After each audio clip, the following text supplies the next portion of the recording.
আসসালামু আলাইকুম রহমতুল্লাহি ওবরকাতুহু। সম্মানিত দর্শক, আজকের এই ভিডিওতে ডক্টর মোহাম্মদ ইউনূস সম্পর্কে কথা বলবো। তবে নিশ্চিত যে তার বিষয়ে কোনো নেতিবাচক কথা বলবো না। তিনি ক্ষমতা আসার পর থেকে তার অনেক কর্মকাণ্ডের সমালোচনা করেছি আর অনেক ভালো কাজের প্রশংসা করেছি। কিন্তু আমাদের দেশের যে পরিবেশ এবং প্রকৃতি, সেটা হলো মানুষের যখন ক্ষমতা থাকে তখন কেউ তার সমালোচনা করে না। আর সমাজের একটা বিরাট অংশ ক্ষমতাধরদের সমালোচনা দূর থেকে তালি দেয়, কিন্তু সুবিধাবাদী যে সমস্ত লোকজন তারা কোনো অবস্থাতেই এই ক্ষমতাধর লোকজনের সমালোচনা পছন্দ করে না। অনেক লোককে আমি দেখেছি যারা ডক্টর মোহাম্মদ ইউনূসের সঙ্গে যাদের কোনো সম্পর্ক ছিল না, চেনেও না, কিন্তু হঠাৎ করে তারা তৈলমর্দন শুরু করলো এবং তাদের সেই তৈলমর্দনের কোনো কারণ নেই। এর কারণ হলো তারা সমাজের এমন একটা জায়গাতে আছে যে জায়গা থেকে রাষ্ট্রীয় সুযোগ সুবিধা পাওয়া, ডক্টর মোহাম্মদ ইউনূসের কাছে যাওয়া, কোনো কিছু পাওয়া একেবারে অসম্ভব বিষয়। কিন্তু ওই যে তাদের মধ্যে যে অভ্যাস, তেল মারার অভ্যাস, ক্ষমতাধরদেরকে তোয়াজ এবং তদবির করার অভ্যাস, এই কারণে তারা ডক্টর মোহাম্মদ ইউনূসের তোয়াজ এবং তদবির করা শুরু করলো এবং বলা শুরু করলো এমন সব আজগুবি অদ্ভুত কথা যা কিনা ডক্টর মোহাম্মদ ইউনূসের সম্মান মূলত হানি করে। প্রশংসা করতে গেলেও কিন্তু অনেক সময় সম্মান হানি করে। একজন বুড়ো মানুষ, তাকে গিয়ে যদি বলেন যে ভাই আপনাকে দেখলে মনে হচ্ছে 22-23 বছরের যুবক, এটা তার জন্য অপমান। কেউ একজন কালো মানুষ, তাকে গিয়ে যদি বলেন ইস আল্লাহ যে আপনাকে কি সুন্দর চেহারা দিয়েছে, একেবারে নূর ঝলঝল করছে, তো এরকম অনেক সময় দেখা যাচ্ছে যে অনেক প্রশংসা মানুষের মৃত্যু ফাঁদ হয়ে দেখা দেয়। তো ডক্টর মোহাম্মদ ইউনূসের সমালোচনা করতাম, তিনি ভালো করুন, আমি মনে প্রাণে চাইতাম তিনি অন্তত পক্ষে 3-4 বছর থাকুন, মনে প্রাণে চাইতাম। এবং আমার কাছে মনে হতো যে উনি যদি ভালো করতে পারেন, তো ওনার মতো একজন মানুষ যদি 5 বছর 6 বছর দেশে থাকেন, 10 বছর থাকলেই বা আমাদের ক্ষতি কী? আমাদের দেশে তো আসলে প্রথাগত রাজনীতি, বিএনপি বলেন, আওয়ামী লীগ বলেন, জামাত বলেন, জাতীয় পার্টি বলেন, এই তো এর মধ্যে জাতীয় পার্টি দেশ চালিয়েছে, আওয়ামী লীগ দেশ চালিয়েছে, বিএনপিও চালিয়েছে। তারা কি করতে পেরেছে বা কী করবে এটা আমরা বুঝতে পারি, যেই লাও সেই কদু। জামাত নিয়ে আমাদের অনেকের এক ধরনের আধিক্ষেতা ছিল। তো সেই জামাত গত 11 মাসে যে ধরনের কর্মকাণ্ড করেছে, তারা যে সকল কথাবার্তা বলছে, তাদের যে তৎপরতা, এগুলো দেখে আমরা খুবই আতঙ্কিত যে এটি একটি আফগানিস্তানের মতো ব্যর্থ রাষ্ট্র তারা বানিয়ে ফেলবে, কিংবা পাকিস্তানের মতো একটি ব্যর্থ রাষ্ট্রতে তারা এটি পরিণত করবে। কাজে তাদের নিয়ে আমাদের আর কোনো আধিক্ষেতা নেই। আমরা মনে করি না যে জামাত বিএনপি, আওয়ামী লীগ বা জাতীয় পার্টির চেয়ে ভালো দেশ চালাবে। অন্যদিকে এনসিপি যে নতুন যারা আসছেন, তারা একেবারে তরুণ। আমাদের এই দেশের প্রেক্ষাপটে তারা রাজনীতি করবেন, ক্ষমতায় আসবেন, দেশ চালাবেন, এই চিন্তা আমার কখনো ছিল না। আমি তাদেরকে কখনোই সমালোচনাও করিনি, আমি তাদের প্রতি কৃতজ্ঞ। কিন্তু তারা দেশ চালাবেন, হয়তো চালাবেন আরও পরে, 10 বছর 15 বছর পরে। এর মধ্যে যারা এই বিপ্লবের নায়ক রয়েছেন, তারা এই সমাজে ইন জেনারেল কম্পিটিশন যেটা হয়, সেই কম্পিটিশনের মধ্যে যদি তারা টিকতে পারেন এবং 10-12 বছর পর দেখা গেলেন তারাও একজন তোফায়েল আহমেদ হতে পারেন, আমির হোসেন আমু হতে পারেন, ইট ডাজ নট ম্যাটার। তো এইভাবে আমি আসলে তাদেরকে নিয়ে আলোচনা করতাম, সমালোচনা করতাম, ডক্টর মোহাম্মদ ইউনূস এবং তার যারা লোকজন আছেন। কিন্তু এখন আমার কাছে মনে হচ্ছে ডক্টর মোহাম্মদ ইউনূস জীবনের একটা, তার রাজনৈতিক যে জীবন বা এই রাষ্ট্র ক্ষমতার যে জীবন, এটার একটা প্রান্তিক সীমায় অথবা একটা সন্ধিক্ষণে চলে এসেছেন। ইতিবাচক বলেন, নেতিবাচক বলেন, দুটোভাবেই আপনি বলতে পারেন। এখন যদি ইলেকশন হয়, তো ইলেকশন হলে আপনি দেখবেন যে ডিসেম্বর মাসে শিডিউল ঘোষণা করা হবে। তো এখন আগস্ট চলে যাচ্ছে, সেপ্টেম্বর, অক্টোবর, নভেম্বর, 3 মাস আছে হাতে। সেপ্টেম্বর, অক্টোবর, নভেম্বর 3 মাস হাতে আছে। নর্মাল নিয়ম হলো যে শিডিউল ঘোষণা যখন হবে, ডিসেম্বরে হবে, বড় জোরে যে এখন ডক্টর মোহাম্মদ ইউনূসের যে ক্ষমতা আগস্ট মাসে আছে, এটা কমে 50% হয়ে যাবে সেপ্টেম্বর মাসে। আর অক্টোবর মাস থেকে তিনি ডে টু ডে ওয়ার্ক, মানে একেবারে তাকে মান্য করা দরকার, তাই সেইভাবে বাকি 2 মাস তার ক্ষমতা থাকবে বড় জোর 10%। আর যদি শিডিউল ঘোষণা করা হয়ে যায় ডিসেম্বর মাসে, তার ক্ষমতা থাকবে 5%। তখন পুরো রাষ্ট্রযন্ত্র, নির্বাচন কমিশন, রাজনৈতিক দলগুলো তারা তাদের মতো করে ক্ষমতা ভাগাভাগি করবে, তাদের মতো করে সব কিছু চালাবে।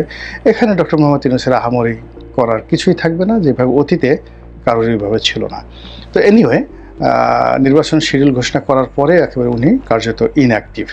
তো সেই দিক থেকে যদি ধরেন নির্বাচন সঠিক সময় হবে, তিনি নির্বাচন দিবেন বা যা কিছু হবে, সেক্ষেত্রে তার এই সময়টা, কার্যকালের সময়টা আর মাত্র 1 মাস। এই 1 মাস তিনি আনাকুম জানাকুম দিনাকুম বা সারাদিন তওবা আস্তাগফিরুল্লাহ, উমরা, হজ এই জিনিসগুলো করেই তাকে কাটাতে হবে।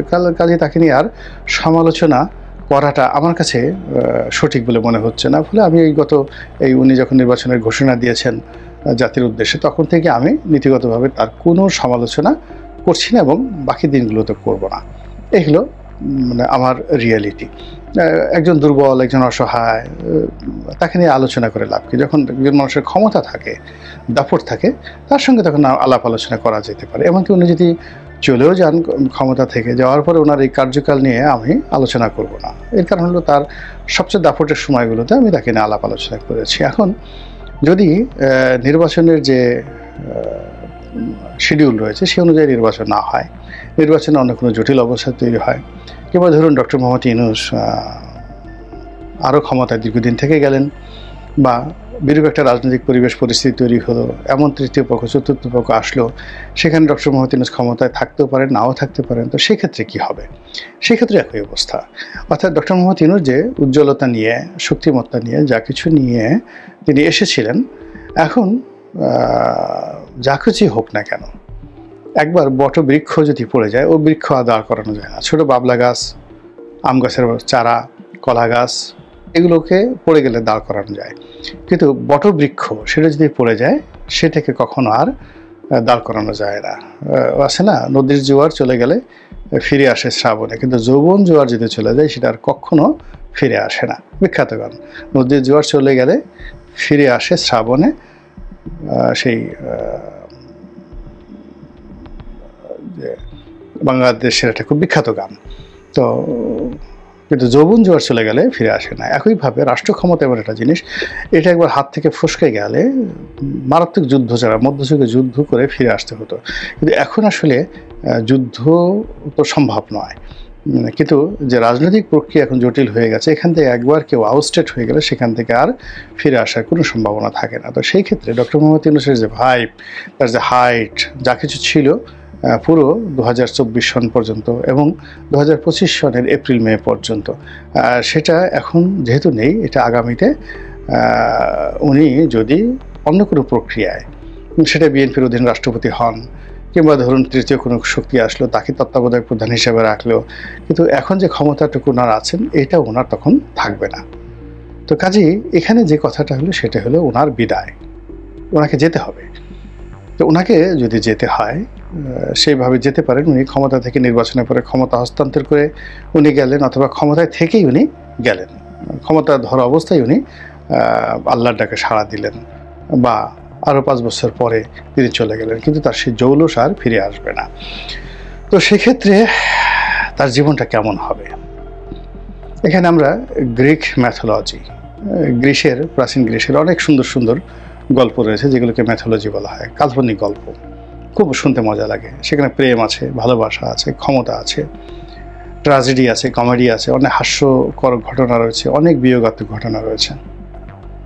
তো গ্রিক ম্যাথোলজিতে যেভাবে ট্র্যাজেডি রয়েছে, একইভাবে ইংলিশ লিটারেচারেও সেই আমরা হ্যামলেটের কথা বলি, ম্যাকবেথের কথা বলি, ট্র্যাজেডি বলতে মানে মারাত্মক ট্র্যাজেডি। আমাদের বাংলাদেশের সাহিত্যে একটা সময় ট্র্যাজেডি ছিল না, কিন্তু ইদানিং সে অনেক ট্র্যাজেডিক গল্প চলে আসে। তো সেই দিক থেকে ডক্টর মোহাম্মদ ইউনূসের জীবন কি ভয়ঙ্কর একটা ট্র্যাজেডি হবে, নাকি আনন্দ রসে পরিপূর্ণ একটি কমেডি হবে, নাকি কমেডি অফ এরর হবে? এই বিষয়গুলো আল্লাহ ভালো জানেন, কিন্তু আমি কতগুলো ঐতিহাসিক সূত্র বলবো, তারপরে একটা ঐতিহাসিক কাহিনী বলে আজকের এই ভিডিওটি শেষ করব খুব সংক্ষেপে।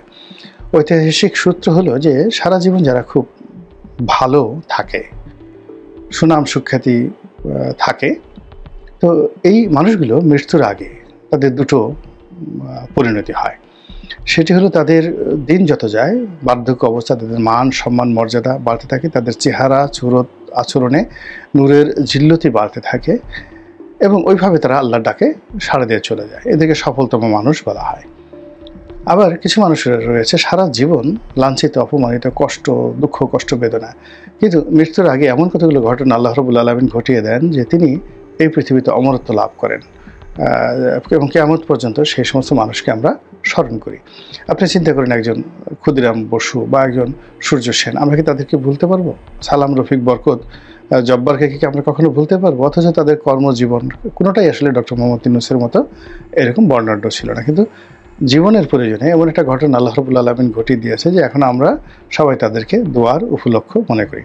আবার অন্যদিকে যদি আপনি আবু জেহেলের কথা চিন্তা করেন, মীর জাফরের কথা চিন্তা করেন, আমাদের বাংলাদেশের খন্দকার মোশতাকের কথা চিন্তা করেন, এরা তাদের সমাজে জীবনকালের সবচেয়ে অভিজাত পরিবারের সন্তান ছিলেন। আবু জেহেল, তার নাম ছিল আবুল হাকাম, আরবের সবচেয়ে অভিজাত, সবচেয়ে ধনী, সবচেয়ে জ্ঞানী, সবচেয়ে বীর, কিন্তু তার মৃত্যু হয়েছে আবু জেহেল রূপে, মূর্খদের পিতা। মির্জাফর আলী খান, নবাব আলীবর্দী খান এর নিকটাত্মীয়, নবাব পরিবারের সন্তান, এবং সিরাজের যখন জন্ম হয় নাই তখন থেকে তিনি সেনাপতি। এখন দেখুন জীবনের একটা পর্যায়ে এসে তাকে মির্জাফর হয়ে মরতে হলো। একইভাবে খন্দকার মোশতাক, আমাদের কুমিল্লাতে সবচেয়ে অভিজাত পরিবারের সন্তান, তার বাবা একজন নামকরা ওলি আল্লাহ ছিলেন। তিনি ওই ব্রিটিশ জামানাতে BA LLB, ওই সময়টাতে BA LLB পাশ করা মানে বাংলাদেশে লাখে একজন না 10 লাখেও একজন লোক ছিল না BA LLB। আমরা এখন নর্মালি কেউ BA পাশ করলে, ইভেন কেউ যদি IA পাশ করে তো সে চেয়ারম্যানিতে দাঁড়াতো। জনাব Abdul Gafur IA, BCom, BA, তো সেখানে BA LLB ব্রিটিশ জামানাতে কুমিল্লার একটা পরিবার থেকে। এবং আপনি যদি তার ইংরেজি দেখেন, তার স্মার্টনেস দেখেন, তার বক্তব্য দেখেন, টু দি পয়েন্ট। আওয়ামী লীগে 1954 থেকে একেবারে 1975 পর্যন্ত তার মতো স্মার্ট লোক কেউ ছিল না। হি ওয়াজ এ স্মার্টেস্ট ইন অল রেসপেক্ট। আমরা এখন যেহেতু তিনি ভিলেন হয়ে গেছেন তার অনেক কথা বলি, কিন্তু আমরা জাতীয় চার নেতা বলি, অন্যান্য বড় বড় নেতার কথা বলি, কিন্তু ওনার যে ক্যারিশমা, তার যে ব্যক্তিত্ব, তার যে আভিজাত্য, তার যে চিন্তা চেতনা, তার যে কর্ম এত প্রোগ্রেসিভ ছিল যে 1954 যখন আওয়ামী লীগের কমিটি গঠন করা হলো বা 53-তে গঠন করা হলো, তিনি আওয়ামী লীগের জয়েন্ট সেক্রেটারি ছিলেন ওই সময়টাতে। তো এনিওয়ে বঙ্গবন্ধুর সঙ্গে তার বন্ধুত্ব ছিল, কিন্তু বঙ্গবন্ধু হওয়ার পরে যখন রাষ্ট্রপ্রধান হলেন তখন তিনি মানে ওই পর্যায়ে চলে গেছেন। কিন্তু আগ পর্যন্ত আওয়ামী লীগের মধ্যে খুব অল্প কয়েকজন অভিজাত লোক ছিলেন। আমাদের ফরিদপুরের ঠ্যাঙ্গামারির আব্দুল হামিদ চৌধুরী ছিলেন, এখানে যাকে বলা হয় এই খন্দকার মোশতাক ছিলেন। এরা সত্যিকার তো অভিজাত, অ্যারিস্টোক্র্যাট। আর বাকি যারা দেখেন তারা মধ্যবিত্ত। আপনি দেখেন যে আমরা তাজউদ্দিনকে নিয়ে এত কথাবার্তা বলি, একজন সাধারণ নিম্ন মধ্যবিত্ত পরিবারের সন্তান গাজীপুরে। আমরা সৈয়দ আশরাফের বাবা সৈয়দ নজরুল ইসলাম এই যে স্কুল টিচার। আপনি ক্যাপ্টেন মনসুর সাহেবকে বলি, একেবারে গিয়ে দেখেন ক্যাপ্টেন মনসুরের আগের কোনো জেনারেশন আপনি কোনো খোঁজ খবর পাবেন না। হ্যাঁ, কামরুজ্জামান সাহেব যেটা ছিলেন উত্তরবঙ্গে, ওই যে লিটন, মেয়র লিটন ওনার বাবা, তো তাদের পরিবার এই কয়েকজনের মধ্যে তুলনামূলকভাবে ভালো, কিন্তু খন্দকার মোশতাকের পর্যায়ে নয়। তো সেই মোশতাক কী হলো, জীবনের শেষ প্রান্তে এসে তিনি ভিলেন হয়ে গেলেন। এখন ডক্টর মোহাম্মদ ইউনূসের যে সুনাম সুখ্যাতি সারা দুনিয়া তিনি তছনছ করেছেন, তছনছ বলতে পজিটিভ অর্থে। তিনি যেখানে গেছেন সম্মানের ডালি তার জন্য ছিল, তিনি যেখানে গেছেন সব হিসাব উল্টে গেছে। ফুটবলের মাঠে তিনি কিংবদন্তি, ক্রিকেটের মাঠে তিনি কিংবদন্তি, তিনি যেখানে গেছেন সেখানে আলোকিত করেছেন। এবং তাকে মানে কেউ আপ্যায়ন করে তার সাথে কথা বলে যে কোনো মানুষ সম্মানিত বোধ করত। তো সেই মানুষটি আমাদের এই সিংহাসনে বসেছেন, আমাদের এই সিংহাসনটাকে তিনি সম্মানিত করেছেন। Doctor Muhammad Yunus our chief adviser, এটা আমাদের একটা গর্বের বিষয় ছিল। তো তার এই কালে মানে দীর্ঘ সময়টাতে তিনি চেষ্টা করেছেন নানা রকম, এগুলো নিয়ে মূল্যায়ন হবে আরও অনেক পরে, কিন্তু আলটিমেটলি তিনি যখন যাবেন তখন সেটা কেমন হবে, ভালো হবে, ট্র্যাজেডি হবে নাকি মানে কমেডি হবে। আমি শুধু একটা জিনিস বলি যে আল্লাহ তার যে গোপন কর্ম, এই গোপন কর্ম যদি ভালো হয় এবং তার যদি চিন্তার জগৎটি যদি স্বচ্ছ হয়, তার তিরোধান, ক্ষমতা থেকে তার বিদায়, সব কিছু হবে সম্মানজনক। দুটো কারণ, অর্থাৎ গোপন কর্ম, গোপনে গোপনে যে কর্ম করেন সেই কর্মের মধ্যে সততা থাকতে হবে। আর যদি তার গোপন কর্ম, পার্সোনাল লাইফ, এর মধ্যে ভেজাল থাকে, আর গোপন চিন্তা, মানে উপরে উপরে ভালো দেখান কিন্তু মনে মনে মন্দ চিন্তা করেন, তাহলে এটা আল্লাহর গজব তার দিকে ধেয়ে আসবে। সেক্ষেত্রে খুবই মারাত্মক হবে এই কারণে যে তিনি জমিনে ভালো মানুষের যে সম্মান নিয়েছেন, তো সেই সম্মান নেওয়ার পরে কিন্তু মনে মনে তিনি সম্মানজনক চিন্তা করেননি। তিনি সমাজে এমন একটা জায়গাতে চলে গেছেন যে সেখানে বসে তার গোপন যে কর্ম, সেই কর্মের মধ্যে অশ্লীলতা, অশ্রাব্যতা, বেআইনি কর্ম কিছু যদি থাকে সেটা চ্যালেঞ্জ করার মতো শক্তি এই সমাজের ছিল না। ফলে সমাজে যারা বড় মানুষ তাদের গোপন কর্ম খারাপ হলে আল্লাহ গোসায় থরথর করে কাঁপতে থাকে। তো সেক্ষেত্রে যদি তার সেই জিনিসগুলো থাকে, একান্ত তার ব্যক্তিগত, এটা তিনি ছাড়া এবং তার আল্লাহ ছাড়া কেউ জানেন, আর তার মন্দ কর্মে যারা সঙ্গী তারা, কিন্তু তার চিন্তার ব্যাপারে তিনি এবং আল্লাহ ছাড়া কেউ জানেন না। সেক্ষেত্রে দেখা যাচ্ছে তার সারা জীবনের অর্জন, সকল প্রাপ্তি, সকল সম্মান সব কিছু ধূলিসাৎ হয়ে যাবে তার প্রস্থানের মাধ্যমে। করতে হবে তার জন্য